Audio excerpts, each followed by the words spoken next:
It's Todd's Odds.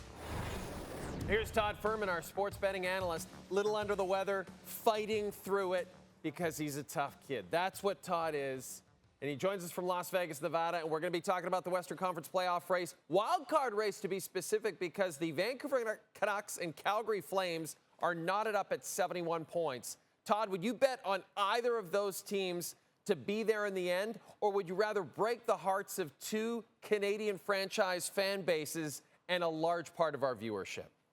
Well, let me say one thing, Jay. Watching Vancouver and Calgary on Wednesday night, incredible hockey. Both teams, you could feel that playoff intensity that was there. But the one thing that I took away from that contest, both of those rosters have a ton of flaws, and I think they're going to get exposed down the stretch. And while I know it's not great to be picking against Canada at this point, especially as an American, Jay, that's what I'm going to do here. And I'm going to take Utah at a little bit of a long shot price, a shade less than 4-1 with our friends at FanDuel. When I look at the Utah Hockey Club and the way they're trending, they're getting outstanding goaltending right now from Karel Vejmelka. I just hope they're not running him into a wall with Connor Ingram injured. But I like the depth that we're seeing from all of their forward groups. Dylan Guenther coming of age before our very eyes.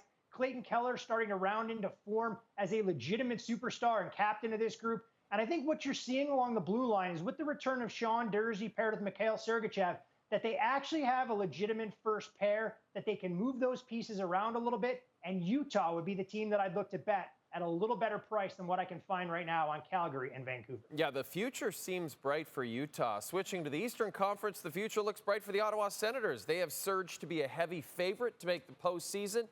I guess my question is, do you think they might be joined by another Eastern Conference Canadian team, namely the Canadiens, who are now plus 500 on FanDuel? Well, you mentioned Ottawa, and I think this team deserves a ton of credit. They dealt with some injuries, a little bit of roster reconfiguration, and Dylan Cousins paying immediate dividends. That's a team that if I'm the Washington Capitals or the Florida Panthers, that I'm not necessarily sure I'd really want to see in that opening round of the Eastern Conference playoffs. Now, you mentioned Montreal, and while the Canadiens have shown a ton of fight, I do worry a ton about their upcoming schedule. You look at what they have in front of them.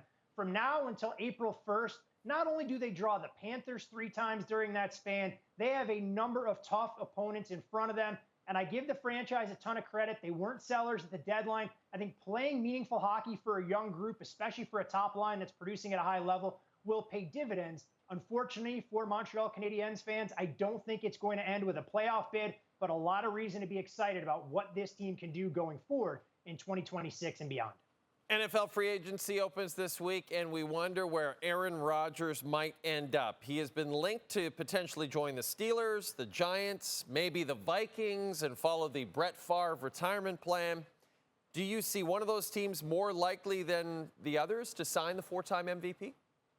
I think it's interesting that the Minnesota Vikings odds have shortened substantially, but I just don't know if there's a scenario where Kevin O'Connell wants to ultimately deal with that headache of bringing in Aaron Rodgers to kind of mentor a young quarterback, knowing that the Vikings are going to do everything they can to set J.J. McCarthy up for success.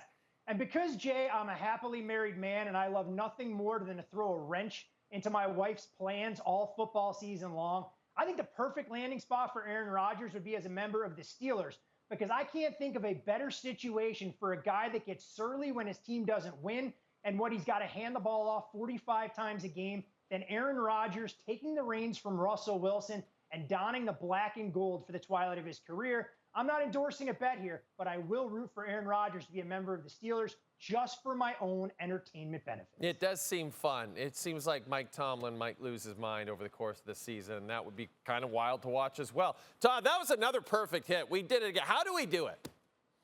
Hey, you know what? Blind squirrel finds a nut every now and again, Jay, and we seem to find them more often than not, my friend. That's Todd Fuhrman, our sports betting analyst. This has been Todd's Odds.